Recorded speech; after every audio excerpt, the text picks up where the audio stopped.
Well, here I am again for another anniversary video. This time it's Back to the Future. Happy 40th anniversary! I can't remember exactly when I saw that. It's probably in 1986 because that's when it hit home video.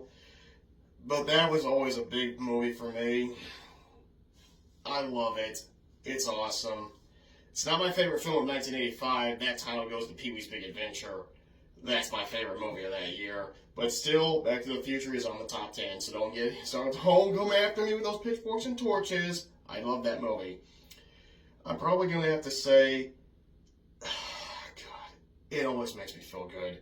Every time I watch that movie, it's just so well done, so well made. Yeah, I don't understand how anyone can hate this movie. There probably are, but if they do, I'm not going to get on their case for that because there's a lot of movies that people have loved that I don't care for. And I'm not going to start on that, okay? Back to the Future. Guy goes back in time, meets his parents, interferes. Now he's got to set everything right, and then get back to his time. That's pretty much the whole plot there. I just said, there you go, the whole movie. He meets with the guy that made the time machine, Doc Brown. First they have a rocky start, but then when he says that information that lets him know about the injury on the head, well, that he is aware of that. That's when he gets his attention, and then he's got to get him back to the future. But then, of course, the mother starts interfering, and well, obviously, he starts noticing that since he screwed up with his parents, he's now got to get them back together, otherwise he's not going to exist. Of course, there's that issue with that boy who's still bullying his dad present day, but now he meets him when he really was the true school bully. And he does that line, why don't you make like a tree and get out of here? And I love in the sequel when his future self pops him upside the head and corrects him. It's made like a tram lead, you idiot!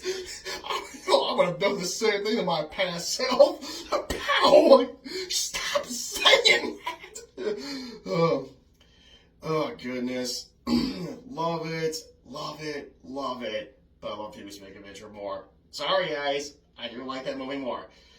But yes, it's on my top 10, so once again, don't come after me. But oh man, the music is probably one of the best scores of all time. It's not the greatest score of all time, it's one of the best. I still haven't decided what my all-time favorite movie score is. I probably will never be able to answer that question. It's like you ask me what my all-time favorite song is, I'm just going to look at you with that annoyed smile, because I don't have a clue how to answer that, because there's so many that I like. Oh boy.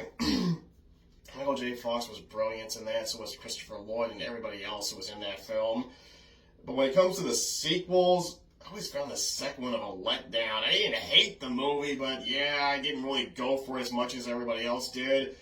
I actually thought the third one was a lot better, but as time went on, I kind of said to myself, you know what, I really wish this was a standalone film. The sequels aren't bad, but they don't have the magic that the first one had.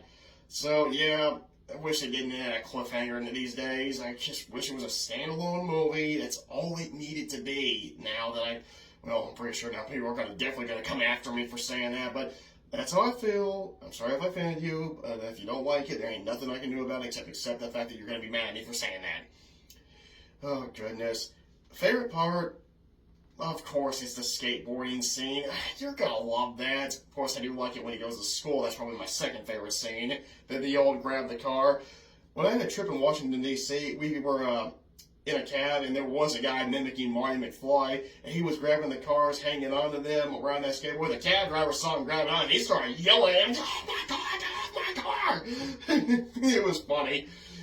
So, yes, I found out that people do that in real life when that happened. At first you're like, oh, only the right mind's going to do it. Oh, and then like a decade later, oh, there's a guy doing it now.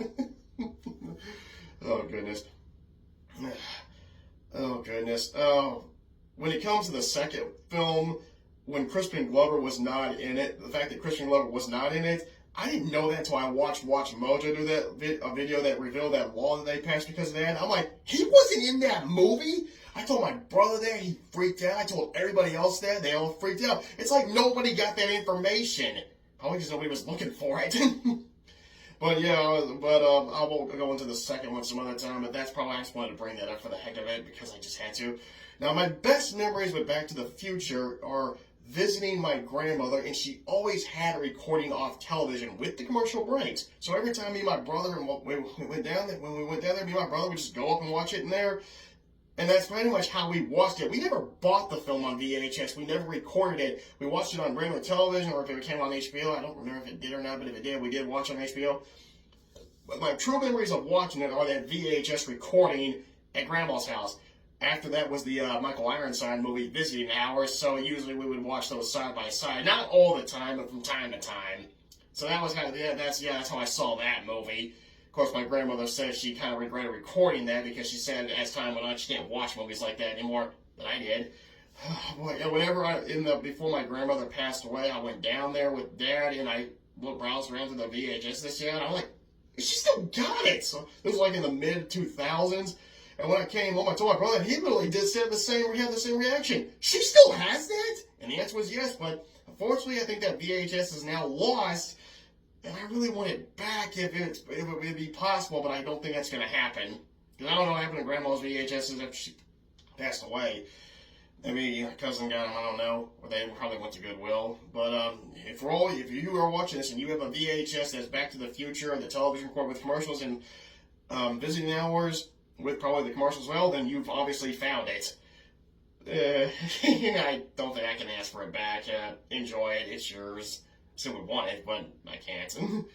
But anyway, happy 40th anniversary to Back to the Future. Happy 40th anniversary to your film.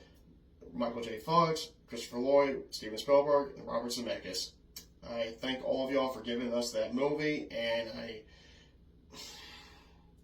I'm still going to say thanks for giving us the trilogy, even though I did say I wish it was a standalone film, but still, you guys did a good job. I'm taking back what I said about negative stuff.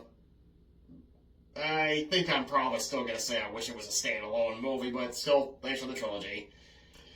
Well, happy 40th anniversary, Back to the Future, and I saw it in theaters when it got re-released in 2020, so yeah, I've seen it on the big screen for its 45th anniversary. Bye.